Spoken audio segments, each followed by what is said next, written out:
Now we're moving to rugby next. Former Munster player Scott Deasy is going to join us in studio in a second, ahead of the Ulster Bank League Awards, which take place tonight. He's the top point scorer in the league this season with Lansdowne Rugby Club. There's a poll running at the minute on the IRFU website about the try of the season in the Ulster Bank League. Here are the contenders.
Yeah, that poll is up, available. We've just tweeted it out there for the Ulster Bank League try of the year. Scott, good morning to you. How you doing? Morning, thanks for having me. Not a bad season for you personally and for the club generally? Yeah, it was great. Nice to win with a bit of silverware. And I suppose the guys put me in position to kick all the points, so it was great. Yeah, it's always a team thing, but actually individual awards are all that matters. We know this. You're Cristiano Ronaldo at heart, right? Yeah, it's all about the golden boot. Saying last night as well, I think. Yeah. A couple of things. You were with Munster and end up at Lansdowne, is that right? Yeah. So that process of getting players from the provinces back to the clubs and so that the level of the club game improves, we clearly see the benefits of that when you look at the game time that certain academy players get and the advantage that they have of actually playing in the league on a fairly regular basis and getting game time, because you know we see the cries for game time for Joey Carberry, but he actually really benefited from playing a little bit in the league as well. Yeah, 100%. I think there's definitely a place for the league in the evolution of these young fellas coming through the academy. there's a strong track record of academy players, but also players who aren't in the academy system using the league as a stepping stone to get into the professional game. Joey Carberry obviously would come through the academy, but then you've the likes of Matt Healy and Connacht who's come through Lansdowne. He's out there now, Craig Ronaldson. So there's definitely a place for the league. It's how they position it going forward and how they utilise it to the maximum is probably the question at the moment. Yeah, what do you think should be the answer to that? I suppose with the B&I Cup now disbanded as of last weekend, if they do it properly, the league can be used as that stepping stone. But I'm not sure if that's the direction they're going in. But we'll see how it goes. Do you feel there's a good appreciation of the folklore of the AIL from some of the younger players in the league? I think I've definitely kind of come to appreciate it more as I'm coming towards the end. But the senior members in the club and the Alakadoos, as you call them, they make sure that you're aware of the history and the traditions, and it would be a shame to see those go to waste. But I think it's a difficult one. There's no silver bullet, or there's no right or wrong in it. Because it is almost like an era of legends when you think of the pre-professional era. Some of the greatest characters we've had in Irish rugby are so unbelievably intertwined with the Ireland League. Yeah, and I think they obviously they're there in folklore, like the likes of the Shannon guys, Axel Foley, Alan Quinlan, all these guys who came through the league. But then you have the likes of Peter O'Mahony played in the league, Conor Murray played in the league, Tyke Furlong played for Clontarf. So the current superstars also did their stint in the league.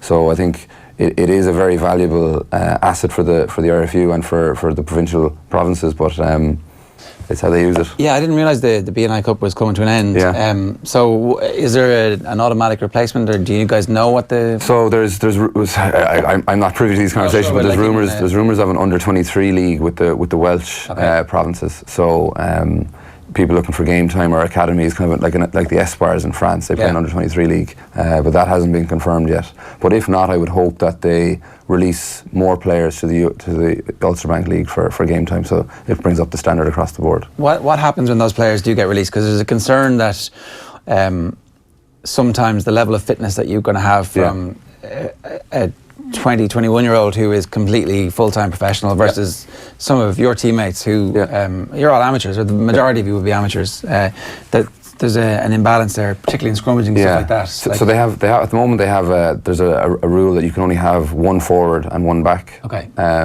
So you can't stack for the last 2 weeks of the season. Yeah, exactly, that kind of thing. So we benefit this year with having Peter Dooley available to us in the playoffs, which he was, he's a full professional monster of a man, and he came in and he just dominated the scrum. So you can't have two of those kind of guys on a team together. Yeah. So I think that there probably is, a logic to having those rules in place. But if it means you can have a back row and a prop forward, that should be fine, or two backs even, that should be fine. But I can understand why you wouldn't have two front rows available. And ideally, you'd have them for more than just the playoffs that actually kind of get them over the course of the season, or they'd still be in and out. Yeah, so there's a rule. I think you have to play 3 games before March before you're allowed playing the playoffs. Okay. So Peter did play for us in the early season as well. Okay, well that makes a lot of sense, because it feels like the quality has improved to the point where the provinces are happy enough for their players to go, and obviously there are enough of you guys who have kind of played at a very high level who are still playing, and it's also a way for those players to stay through. But the league seems like it is viable. Mm-hmm. Maybe there still needs to be some aspects of it from a financial perspective looked after, and it's trending in the right direction. It's not there yet. Yeah. It's kind of well, no, it's definitely trending in the right direction. I think the playoffs and the fact that you have the big day out in the Aviva at the end of the year, and Ulster Bank have been very supportive. There was a decent crowd, even though it probably gets lost in the Aviva, but it was a decent crowd in the final. And then the Bateman Cup was on TV. The Ulster Bank final was on TV. So there is it's moving in the right direction, and it's now making sure that the consistency of the players, or the availability of those senior players are there, because some weekends you get no one, or some weekends it could be two teams who have no professional players available to them, or they're shorn of their academy players because of A games, and the quality dips obviously. Yeah, of course. So that's where the issue is. How easy was it for you to transition from being effectively a full-timer into somebody who had to juggle playing at a high level and also having a job? Probably struggled for the first year, to be honest with you. So I came out of Munster at 24, so I was still relatively young, and I joined Lansdowne and started working up in Dublin.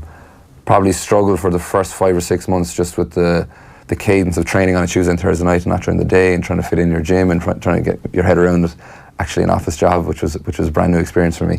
But since then I've probably, settled into it. I actually really enjoy the rugby now as well. Whereas my last year in Munster was a difficult year. You're being let go and selection issues and stuff. So I've actually enjoyed the game now again.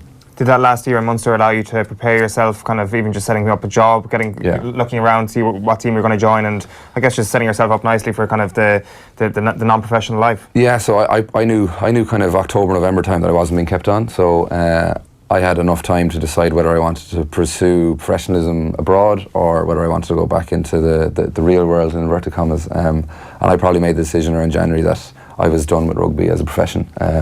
And I wanted to go back into the real world, as I say. How seriously did you weigh up a foreign team?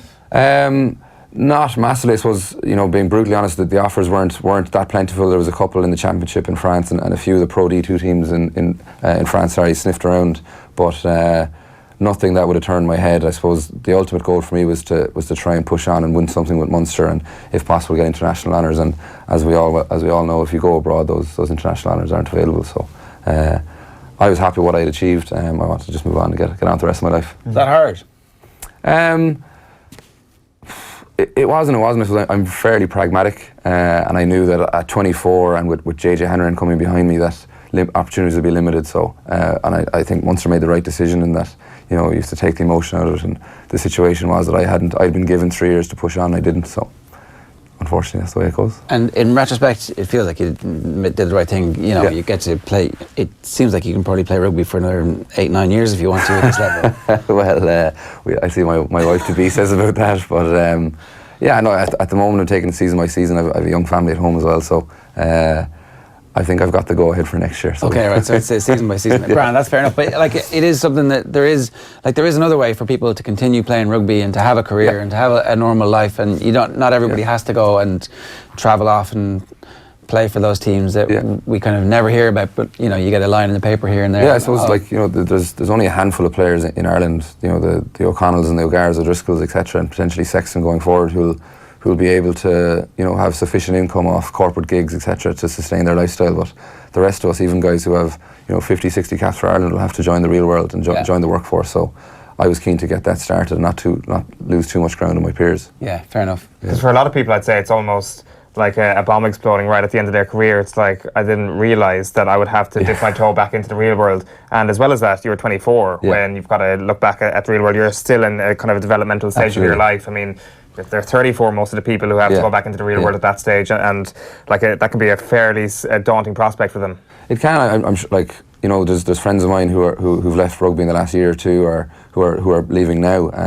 I've had fairly honest conversations with them where they kind of, they're unsure what they're going to do, or they should have done this, or they should have gone back to college, or they should have used their network, the rugby network, more to set themselves up for later in life. And it's something that Rugby Players Ireland are very keen on.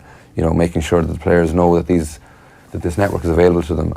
It seems like they're making more of an emphasis on the education as well. Like Gary Ringrose is almost finished his college course at the moment, and a number of those young players as well. So it seems that there's the realisation after hitting rugby that we need to set these guys up and advise them to go to college. Well, no, and it's very important. And I think, in fairness to Munster, when I was there, in my final year of the academy, I was looking to get a senior contract, and they kind of gave me a development contract in the middle because they said they wanted me to finish college first before I went full time.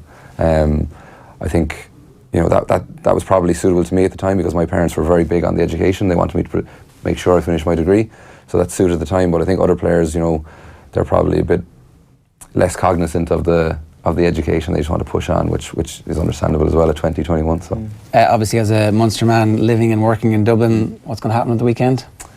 Obviously, the heart says Munster. Leinster they've learnt this lesson before when they win the Highland Cup, that if they lose concentration, they can slip up. Yeah, it's hard to learn that lesson, really, though. It is, but I think it's happened before. I would say it makes it more likely to happen again rather than not. It's very, we're not in the change room. We don't know what the atmosphere is like. But I would imagine that the culture they've built there over the last 18 months, and with someone like Johnny Sexton driving at that, I'd be very surprised if he allows the standards to slip. But in saying that, I know Pete will have the lads chomping at the bit to That's the thing, isn't it? It's like it's not even that Leinster's culture has to slip too much. It's just that, like, no matter what happens, we've had a really successful season. We were by far the best team in Europe. Even if these guys kill us, that actually just means an extra couple of weeks holidays. Before we go off to Australia and beat the Australians. Like, Somehow I don't think they're thinking that. Will I hit this ruck? Yeah, I'll hit this ruck. Well, it's very fine margins, you know. It's even if they're off by 1%. That's the thing. Yeah. Well, it's great for Irish rugby if Munster win then, if you take that into account, because then Leinster come into next season, they're like, we can't let our standards slip by even 1%. Yeah. Well, look, I hope Munster win. Right, on that note, surrounded by two Munster men this evening. Scott, good man, thanks very much for joining us. Congratulations. A reminder that the Ulster Bank League Awards are on tonight in the Aviva Stadium. Joe Schmidt himself will be presenting the awards to the winners.